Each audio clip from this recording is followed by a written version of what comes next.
In a dramatic turn of international events, Canada has made global headlines after Prime Minister Carney issued a bold and unprecedented statement, declaring that if Israeli Prime Minister Benjamin Netanyahu sets foot in Canada, he will be arrested under an active warrant issued by the International Criminal Court.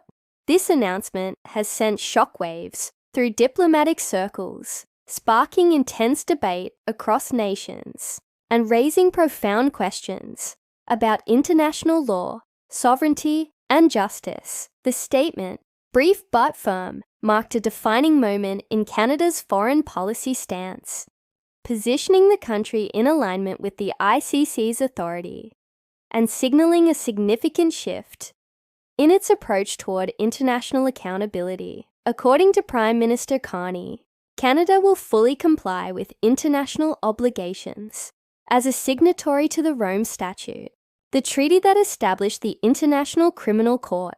This means that Canada, like other ICC member states, is legally bound to act on any arrest warrants issued by the court. The Prime Minister stated that Canada stands by the rule of law, international justice, and the principle that no one, regardless of position or power, is above accountability.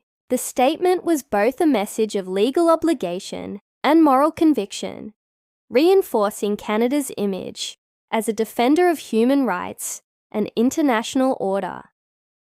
The reaction from Israel was swift and strong. The Israeli government condemned the announcement, calling it politically motivated and unjustified.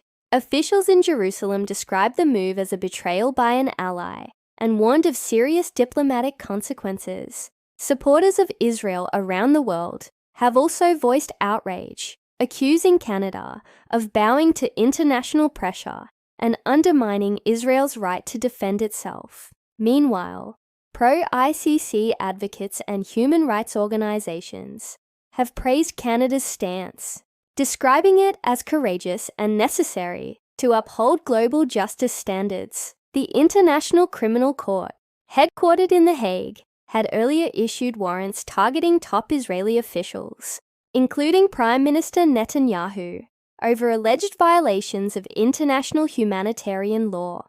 These warrants, though controversial, have been supported by several international law experts, who argue that accountability must extend even to the most powerful leaders.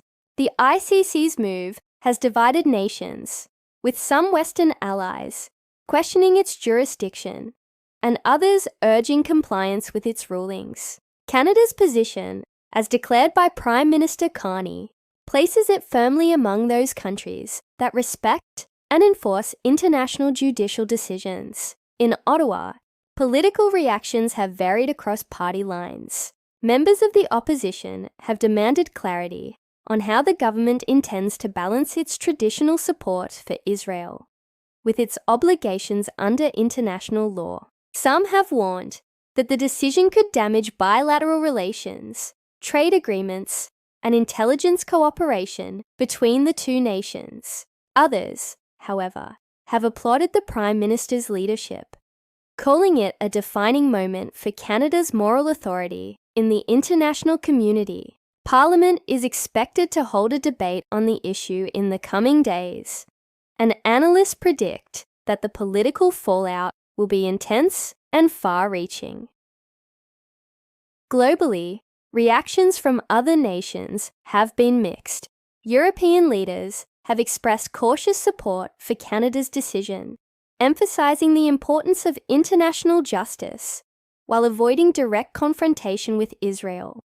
The United States, Israel's strongest ally, has not yet issued an official statement, but sources in Washington suggest that American officials are monitoring the situation closely.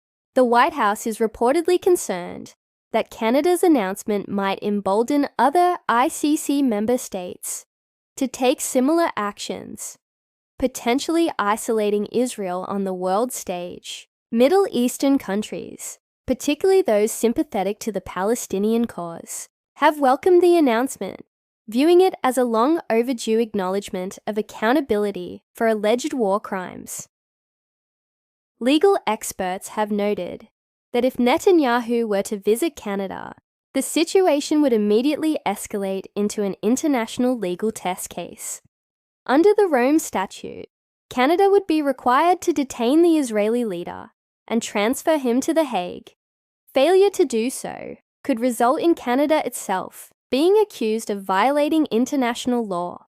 This puts the country in a delicate position, balancing its diplomatic relationships with its commitment to the ICC framework. As of now, no plans have been announced for a potential visit by Netanyahu, but speculation continues to grow about how both governments will navigate this sensitive situation. In Israel, the announcement has fueled public debate and deepened political divisions. Supporters of Netanyahu view the ICC's actions as part of an international campaign against Israel, while critics argue that accountability should apply universally, including to their own leadership. Media outlets in Tel Aviv have described Canada's move as both shocking and symbolic, a signal that even long-standing allies are willing to prioritize international law over political loyalty. Netanyahu's office has dismissed the statement as baseless and provocative, insisting that Israel will continue to act in defense of its citizens and sovereignty. For Canada, this announcement could redefine its global identity. Under Carney's leadership, the nation appears to be reasserting itself as a principled actor on the world stage, one willing to make difficult choices in defense of justice and law. The move also reflects growing global tensions around the authority of international institutions. While some nations continue to question the ICC's impartiality and effectiveness, others view it as the only viable mechanism to hold leaders accountable for grave crimes. Canada's support of the ICC sends a clear message that it stands with those who seek to strengthen, rather than weaken, the international rule of law. Public opinion within Canada remains divided. Some citizens, particularly human rights advocates and international law scholars, have praised the Prime Minister for showing moral courage. Others, including members of the Jewish community and supporters of Israel, fear that this decision could inflame anti-Semitism and damage community relations. Social media platforms have erupted with intense debate as hashtags related to the ICC and Netanyahu trend across Canada. Analysts suggest that this controversy could influence Canada's upcoming elections and reshape its foreign policy priorities for years to come. As global reactions unfold, the spotlight remains firmly on Ottawa. Prime Minister Carney's decision is being watched closely by both allies and adversaries, as it could set a precedent for how nations respond to ICC warrants in the future. Whether this move strengthens international law or strains diplomatic relationships, one thing is certain: it has already made history. Canada's announcement represents a defining moment in the evolving relationship between national sovereignty and global justice. The world will now be watching to see whether this declaration marks the beginning of a new era in international accountability or the start of a new wave of geopolitical confrontation. For now, the message from Canada is clear. No individual, regardless of their power or position, is above the law. And if Prime Minister Benjamin Netanyahu were to travel to Canadian soil, the government has declared that it will act in accordance with international obligations. It is a statement that challenges the boundaries of diplomacy, justice, and morality, one that will likely echo in global politics for years to come.